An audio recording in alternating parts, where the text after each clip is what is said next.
Like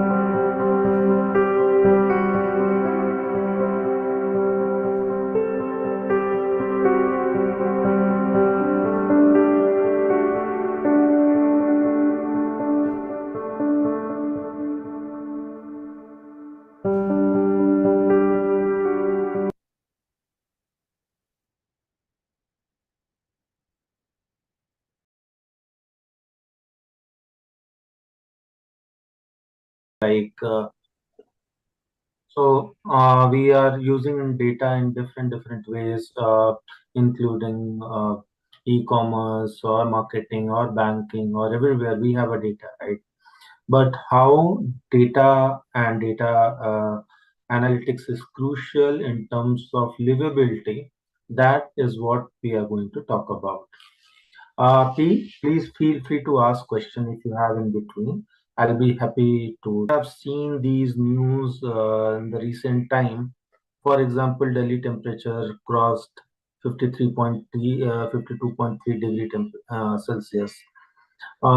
Washington DC, Abraham Lincoln wax statue got melted. Then you must have heard about the news about the forest fire, which continued for 4 months, and that is happening every year nowadays. Like every year, lots of forest is being destroyed because of the forest fire. Uh, Now the 89% glaciers are Himalayan glaciers are in the risk, and the way it is being melted, it will be we are going to face the water crisis in the future. Bangalore, you have already seen, and India performance in the environmental index is already means the India stands the bottom of the environmental performance index. So these are the some of the pointers which I just wanted to show to understand the gravity and what is the need of looking towards the environment. So I started my career journey in way back in 2006-7. Worked with the various organization, but I joined this organization a year ago. And when I started looking to the challenges which I am facing right now, it is completely, I was able to relate that, okay, every challenge is able to solve one or other life problem at this point of time.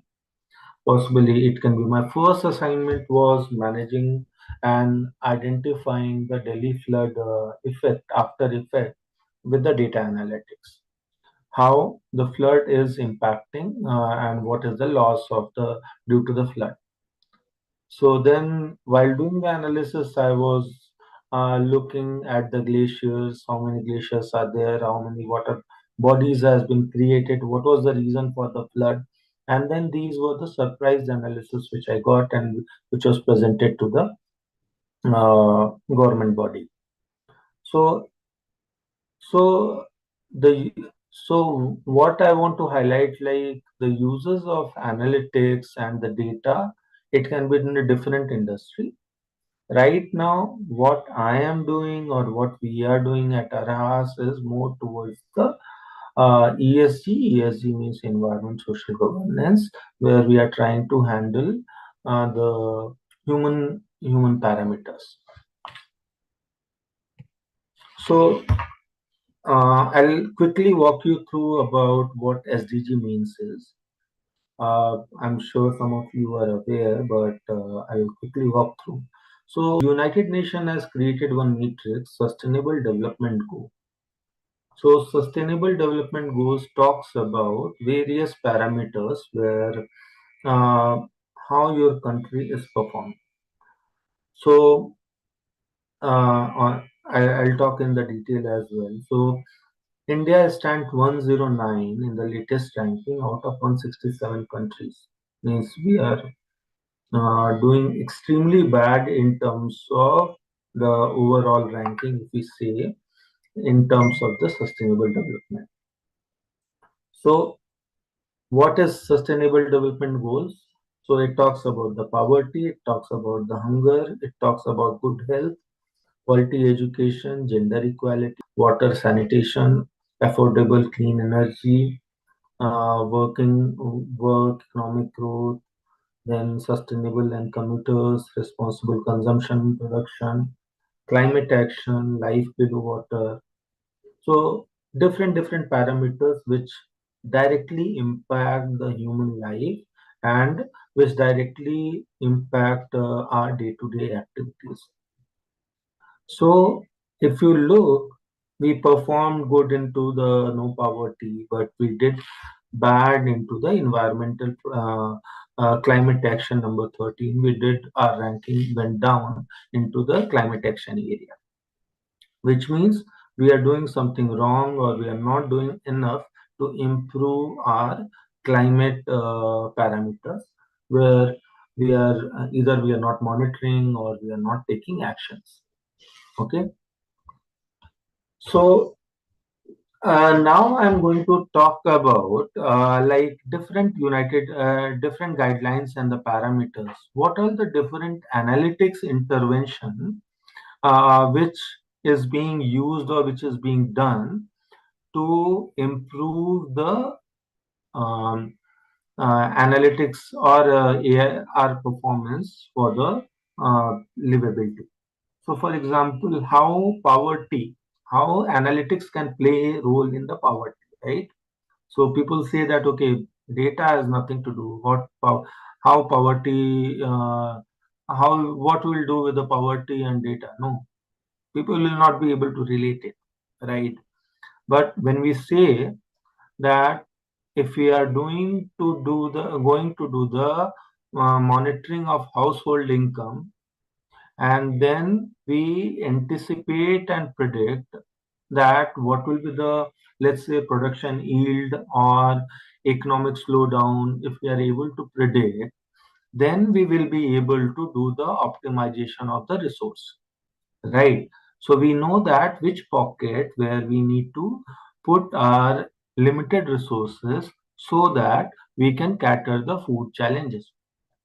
So it's all data, right? You are getting the data about how many people are not getting right food, which area has a hunger issue, then what kind of food is being covered in which area, what kind of production of the food is happening in where, and then you can utilize the resource, because sustainability talks about you have a limited resources, right? We cannot increase our land, we cannot increase our water, we cannot increase our means the in fact we are degrading our air quality. So how to deal with that? So this is the poverty area where different kind of analytics measures can be taken to improve the reduce the poverty.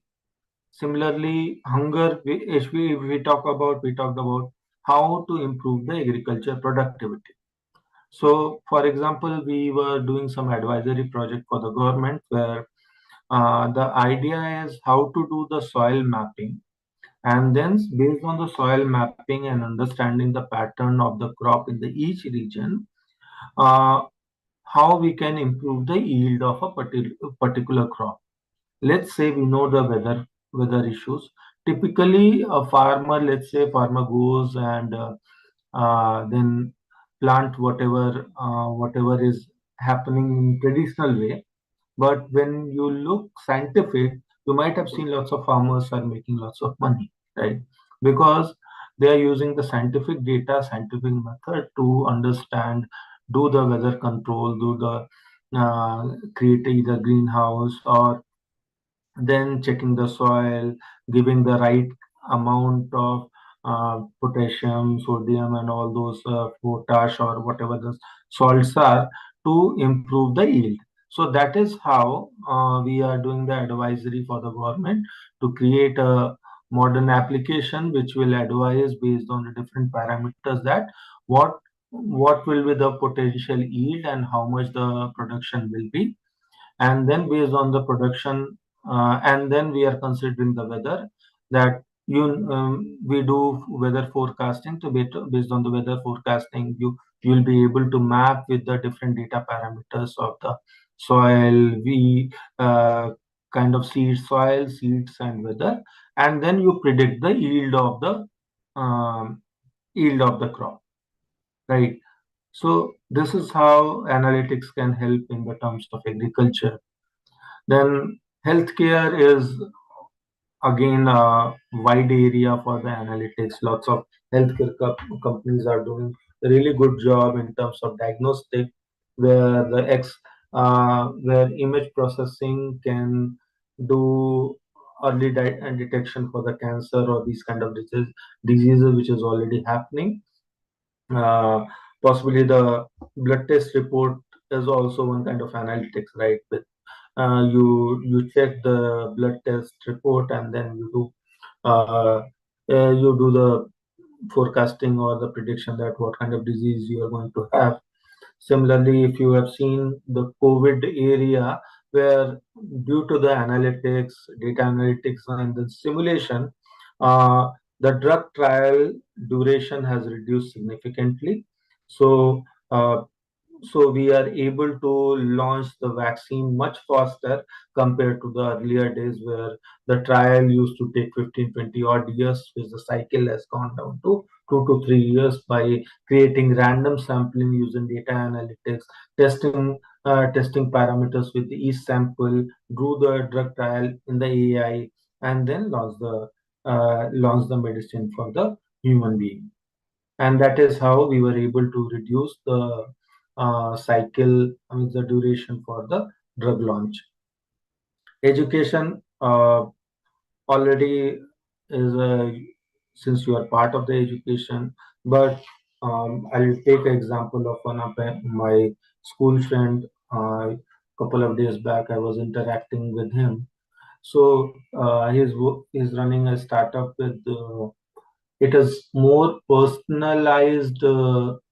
uh, more personalized training to individual, which is a generative AI based, where based on your examination or learning pattern, it will ensure that your learning is happening properly, and it will categorize you into the different category. Each student will be categorized in different category, and based on that, the learning path will be decided.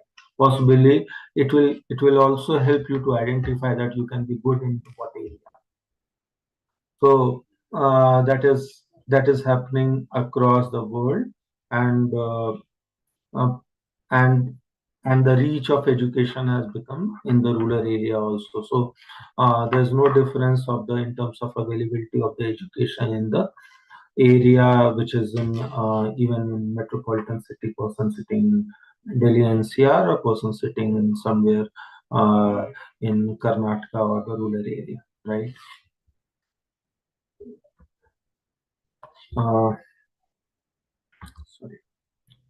Then again, g- gender equality, and this is more towards the United Nations guidelines. So AI is just here is more like a data interpretation, and how we can, until unless you don't have a data and you don't visualize the data, you won't be able to take the right decision. So here it talks more about you understand, you collect the data, you you clean the data, and then you decide how to utilize the data as per your requirement. uh, like clean water sanitization, for example. If you handle, possibly some of you might have seen the GIS data. For a simpler term, let's say Google Earth data. So Google Earth is also a data set where you see the maps, right? When you see the map, there are multiple layers of the map is being created. So if you look into the high range satellite data, it will be able to tell that how am I audible? Hello, hello. Yeah, you are audible, sir. Okay, perfect. So something happened, and the screen is visible, right?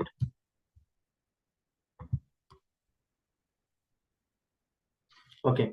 So when you see, uh, so when we talk about the layers, when you see the layers, it talks about how much groundwater is available, what is the clean water, and how we can utilize that. So a lot of time these days, what we are doing for a project in um, Punjab. So what we are getting, let's say, with the satellite data, we are identifying that um, how much crop is ready to do the harvesting, and why it is needed. Why it is needed? Because we want to get all the stubble before people burn for during the Diwali season. Okay, so this will handle the pollution problem for Delhi NCR, or you'll say the Punjab, where when the people burn parali, and because of that parali burning, all the pollution comes to Delhi NCR, and then it becomes a smoke chamber. So, using the AI, satellite data generative AI, we are trying to solve the problem where we can collect parali or stubble just before they before the as soon as they are harvested. So the farmers doesn't get the chance to burn it, and possibly once the collection is done, farmers will get money for that as well. So we are doing the pilot for some of the cities in Punjab, and hopefully we will be able to help. We will be able to contribute reduction in the pollution for Delhi. So, so the best part while working on these project is or using analytics in this kind of challenges is that you get the sense of um, you get a sense that okay, you are performing something which is directly impacting to your life, whether it relates to food or water, whether it's a clean water or it's air you breathe, or the way you travel, how you travel or how you commute. So all this area, which is part of sustainability, that how you will make your life sustainable for the different for the future. So even waste management, you might have seen some of the people, especially in EC, people does the project like segregation of the waste, whether it's a wet waste or dry waste, and how what kind of waste it is. So if we are doing that kind of waste segregation, you just imagine if we are able to do the waste segregation properly, we will be it won't be there won't be um, uh, mount of the all the garbage, right? We will be able to recycle it properly, and once the recycle is done, it can be converted either to energy, or it can be converted to the uh, even construction material. So anything can be happen. So when we are so once you do the AI application, generative AI application, uh, while using, so there are lots of problems which can be solved. Only thing is you just need to identify, pick one problem, and then you can work on that problem and see how this problem can help the human life. And that's what we are trying to do. Okay.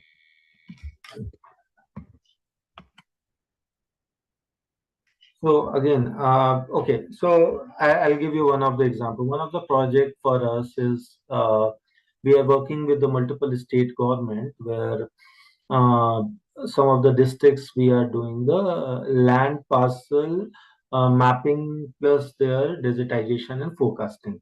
What does this mean is you go and take the satellite data, you do a GIS survey, you identify whose particular land is, and once you know the land, you will be able to land record will be digitized. Once the record is digitized, it you will be able to generate the tax invoice or water bill or all those bills, and based on that, tax will be collected. So now, once this is done, there are multiple benefits. Like now, municipal knows that how much revenue they are going to get from the different people. Okay, but the surprising element here is we didn't realize that it helped into judiciary. Why? Because once the land record got cleared, there were less number of cases being reported related to land dispute in the court or the police. So the purpose was to solve the problem of land to generate the revenue. However, it has a positive impact on policing system. It had a positive impact on the uh, judiciary system of the country. You might have seen. For example, generative AI uses in the filing, writing the document, filing the PIL. You can make a draft very easy. Then lots of court, so Supreme Court is adopting AI, so lots of court decisions are being documented into their own generative AI thing. So you don't need to uh, go and search. Uh, don't need to go. You just need to type about your challenges, and automatically, I see personally see after 5 years down the line, lots of court out of the court settlement will happen with the AI itself, where based on the evidence you submit, AI will give the first level of decision. So that could be the future. Um, there was a so if you see there was a urban forest was developed in Paris, where they have taken the architecture, they concrete, they they use the different kind of green spaces, they considered the technology, and then based on the technology, they did the planning. Um, so, so this is how technology with planning with development means the sustainability bringing together can make everyone life. For example, for we know that okay, how much forest we can plant, what kind of trees we need to plant, how the water will be managed, how the transport should be there, then how the whether AQI is, whether the AQI is in the risk or not, how to enhance the biodiversity of the plant. So everywhere, every aspect has a data management and the analytics feature. Only thing is how well we are able to utilize that aspect to make our life livable. Some of the example. One of the project which we did, I've just put in for the city of Ayodhya when the temple was being inaugurated. So this project talks about different life aspects of Ayodhya city, where what kind of so then we realized that on paper there are, let's say, not exact number, I'm just telling. So hypothetically, so there were, let's say, 10 bowlies were there, ponds were there to store the water, which were helping to recharge the water level for the city.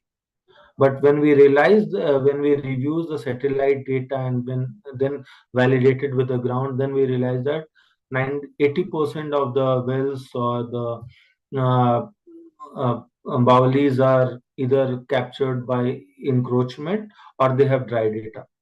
So now we know that where are the area where we need to work and revive those bowlies or revive those water area, so that in future we will be able to recharge the groundwater, right? Because you might have seen the city flood. Why it is happening? Because there is no recharge water place. Earlier there was a ground where the water was going into the directly was going into the earth. But now there is all concrete. There is no water recharge place. So possibly with the design, with the understanding analysis, the design can be made using AI that how to recharge the water level and how to make the bolly so that all the water can go there and we can reduce the urban flood as well. So if you see this, uh, uh, So the tree counting, one of the use case where we are able to do the tree counting, that okay, in a city or in an area, how many trees are available, and then after doing certain activities, certain years, how whether the count has increased or not, which was difficult to do it manually for the larger area. But now using the different satellite and different data AI technology, you will be able to do it much better and easier, convenient way compared to the previous area. For example, we had a solution like earthquake early warning system. So we know that on below the earth, what composition layer is. So if let's say if we know that what earth component is below a particular place, so in that case, if the earthquake happens, how much time it will take to travel the wave, and how early we can catch the wave. That is the key ask. So with we have a solution which can catch the wave around 50 to 60 seconds prior, so that the alarm is there, and then you will be able to see that okay, how much damage happened after the earthquake. So these are the some of the area which can definitely save the life, which can uh, saving the life, which can reduce the loss, and then automatically it has a positive impact, right? Then I can go on, but I'll stop here, and happy to take any question if you guys have.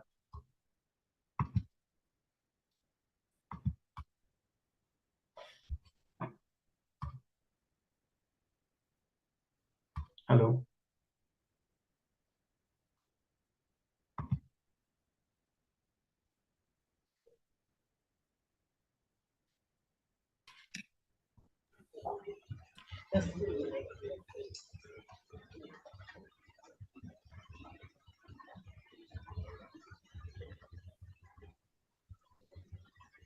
Does anybody have any question?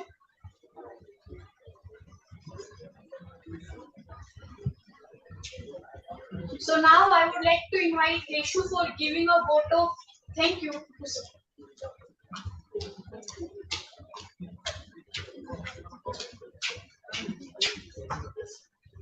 Sir, we are deeply grateful for your presence and insightful presentation today. Your expertise and experience have enhanced our understanding of the topic analytics in sustainability. And we appreciate the time you took to share your knowledge with us. Your talk was informative, engaging, and thought-provoking. And we are thankful for the valuable perspectives you shared. Your contributions to the field of analytics are truly commendable, and we feel privileged